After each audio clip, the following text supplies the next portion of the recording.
In the sky, it may be Nibiru. This is the flickering sun. The sun is wobbling because they say that our planet is out of its normal usual orbit.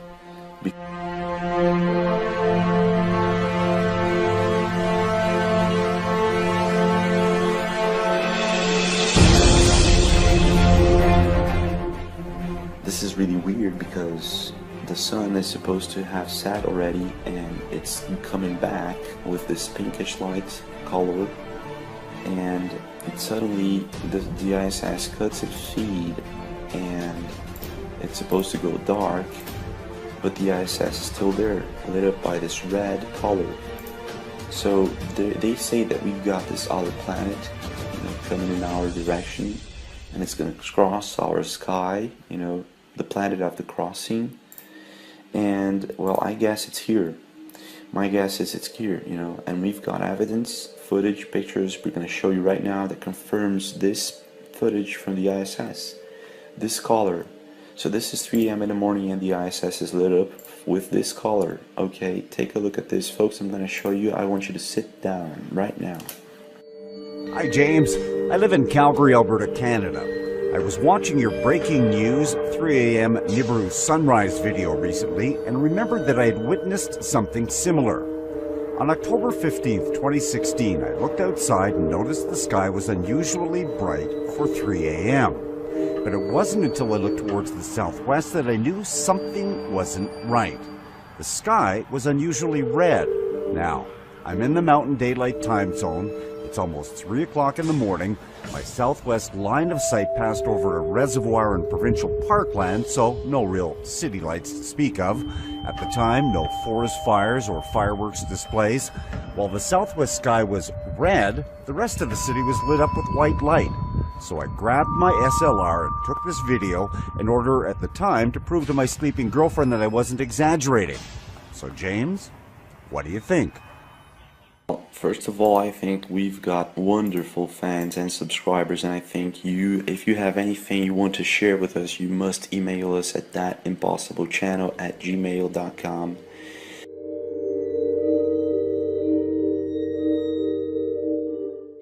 Like this source said, the sky was divided by two colors at 3 a.m. in the morning, and one was red. And my official response is, this is what I think. What color is this? This is red. 3 a.m. in the morning in the ISS live feed, and it's red. So whatever is going on, it is going on. It is there, and it's not a lie. The flickering sun. Let's show you a footage we received today by this other anonymous source. Thank you very much. Here the sun is rising on a typical day. The not typical fact is that we do not have any chemtrailing. This is weird, right? So this is what the source caught. The sun wobbling, again, flickering. It's supposed to be going up, but it suddenly goes down and up again. And this is what the camera tapes. This is what it gets. This is the result of it coming up and down very quickly. Okay? So this is happening all over, and people are sending this in. We've got more on the flickering sun, and it's happening. Okay? It's not fake. Do you understand this? It's not fake.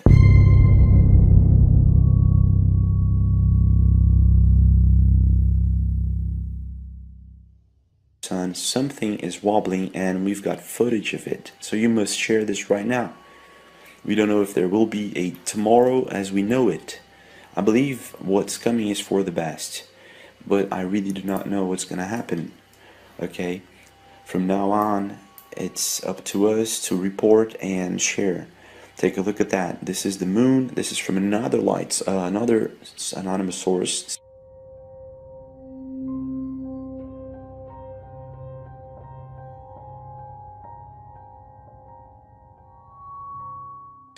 And this is the moon and the same 3 a.m. sunrise. Okay, thank you very much for sharing this with us. This is impressive, guys. This is just impressive. Please keep taking pictures, taking videos, and send it in to thatimpossiblechannel@gmail.com. Or if the video seems too big, it's above 25 megabytes, please do send it through Mediafire or some other type of website, download website. Take a look at that, guys. We've got this pinkish sunrise at 3 a.m. in the morning. It's not pinkish, it's becoming red, right? It's more of a red type. It's, yeah. Well, they say that Nibiru Planet X, the prophecies say, foretell that it's coming with this iron color, right? So it may be Nibiru Planet X. This may be real, and it may be here. So this is the sun flickering from the ISS. Again, this red iron color and this pinkish sunrise, right? This is from Rambo Nopper, thank you very much. The sun wobbling, take a look at that. It's going up, up, up, it's getting bigger, right? But suddenly it goes back. What is that? You know what I mean? So it's wobbling. It's wobbling for sure.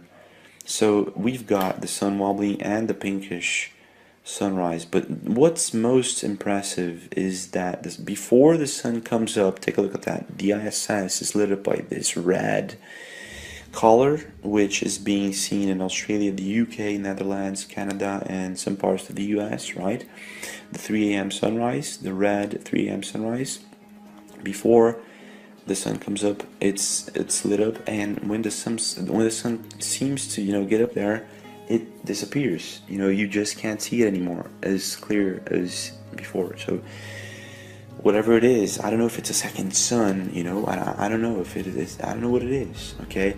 Now we've got these two UFOs from Rambo Nopper, for example. We've got this UFO hovering over our skies.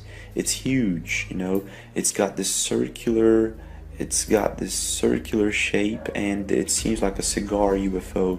This is really, really amazing. Thank you very much, Rambo Nopper. This is really amazing.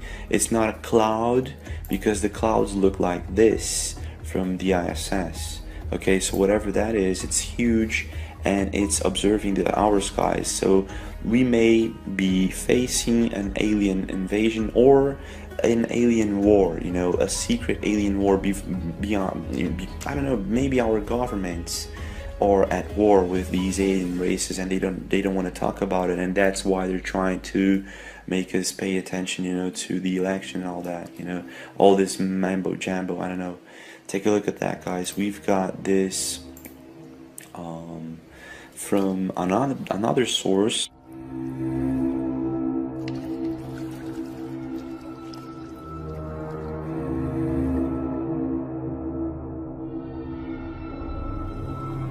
So we got this alien Black Knight satellite from another source, okay? And this is really compelling because it looks like a Lockheed spy plane, but they say that it's there for 30,000 years and it's an alien satellite. Now we opened it on Photoshop just to show you that it's not fake. There is something there. It seems to be the Black Knight satellite. It really does. Now it's really it's really wow.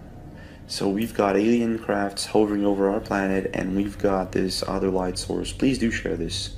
We don't know what's gonna happen right now. So do subscribe, share, comment below what you think about it, and I'll see you again.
It's been almost 10 years since little Pluto was demoted from being a planet, but today scientists from the California Institute of Technology have announced that they finally have solid evidence for a Planet X, a true ninth planet on the edge of our solar system. Is believed to be far beyond the orbit of Pluto, roughly the size of Neptune, with a mass 10 times that of Earth. There are things out there, little icy objects that are orbiting in a funny way, and nobody was quite sure why. It seemed like there might be something with gravity pulling on them, but nobody quite understood. And finally, these scientists that you talked about took a really hard look at it, did simulations, calculations, and they came up with the explanation. It probably is this giant planet. I think I read somewhere it orbits the sun every 10,000 to 20,000 years. Right. Is that why no one has seen it to this point? No, that's not why. It's because it's so dim. It's so far away that even though it's big, it's very, very dim, and it'll be very tough to spot with a telescope. I'm also fascinated at the idea that this planet could be so far out there and still our sun be the mass that is keeping it in the gravitational pull of our solar system. Right, yeah, but no, it's true. That's incredible. And so there was a thought at one point from scientists that when they thought that there was something beyond Pluto, that it might have been all the massive objects floating in the Kuiper Belt, but it's not. Right, so all those objects are out there and they have a lot of mass, and originally the scientists said, look, a planet is such a crazy idea, maybe it's the Kuiper Belt itself that's pulling it on itself and making these orbits look funny. And when we talk about the mass of this Planet X, this ninth planet, being 10 times that of Earth, for those who are not scientists, what does that really mean, the mass of a planet versus Earth's mass? Well, if you could put it on a scale, how much it would weigh. Yeah. I mean, that's really it. And so it's bigger, it's bulkier, it's got more heft, it's got more gravity. It's this huge elephant in the living room, except we didn't know it was there. Mm-hmm. You mentioned that scientists haven't seen it yet because of how far away it is and how dim it is. Is there a way for them to get visual evidence? Yes, so the biggest telescopes in the world can theoretically see this thing if they're looking in exactly the right place. And with the publication of this new paper today, they are now going to start to look in earnest. How much further out there is this Planet X than the rest of the planets in the solar system? I mean, so Pluto we think of as the really out at the very edge, the very farthest thing that you could call a planet, even though we don't anymore. And I'm still supporting Pluto's right to be a planet. But this thing is 5 times further out than Pluto. Fascinating. Is there any chance it's not a planet? No, there's always, it's very foolish to say no chance because, you just don't know what you don't know. But the odds are looking very, very good. 60 billion miles from the sun. Yep. Amazing stuff. Michael Lemonick, thank you so much. Fascinating stuff. Great, thanks.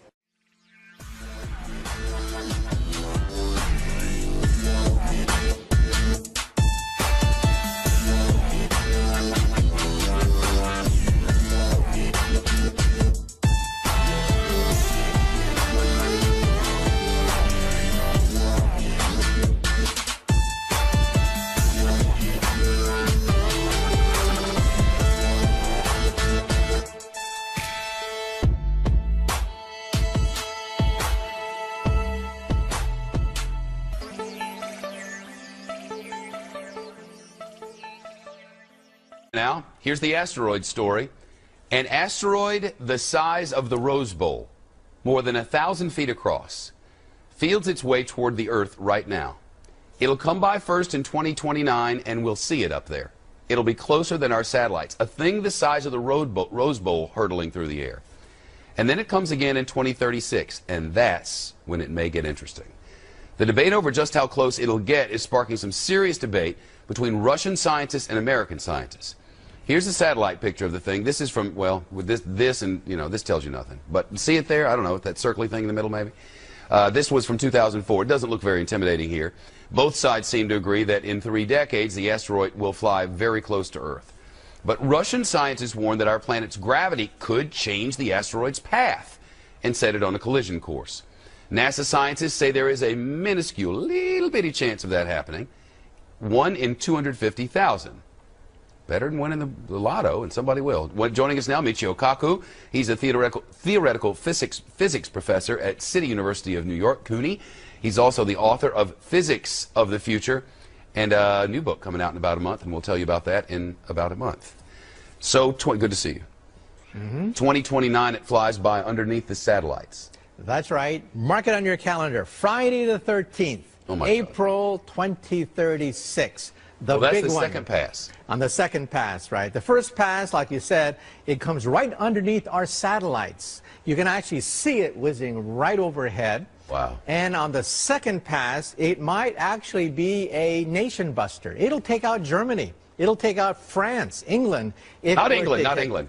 Right. Or the entire northeast of the United States. Careful. It'll hit with the force of 100,000 Hiroshima bombs. Really? If it hits. If it hits, right. It's a catastrophe beyond human comprehension. And the head of the Russian Space Agency has said that the Russian scientists should think of some ways of deflecting it or handling this menace in 2036. What are we going to do? Shoot it with a laser?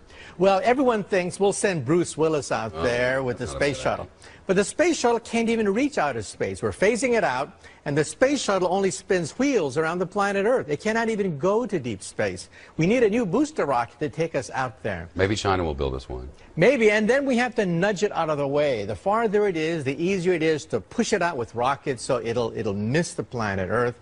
But it's something that we have to take seriously. This is the first major threat from a giant meteor or asteroid. Were it to hit us, do we know what it would do to our rotation around the sun and the spinning on the axis? Well, it will definitely affect the rotation of the Earth as it goes around the sun. The immediate impact would be a gigantic shock wave going out maybe 50 to 100 miles, then firestorms going out to hundreds of miles beyond that. Firestorms. And then meteorites raining back down on the planet Earth. So the devastation would be on the order of 500 to 1,000 miles. Think of a bullseye containing half the United States. That's the potential impact.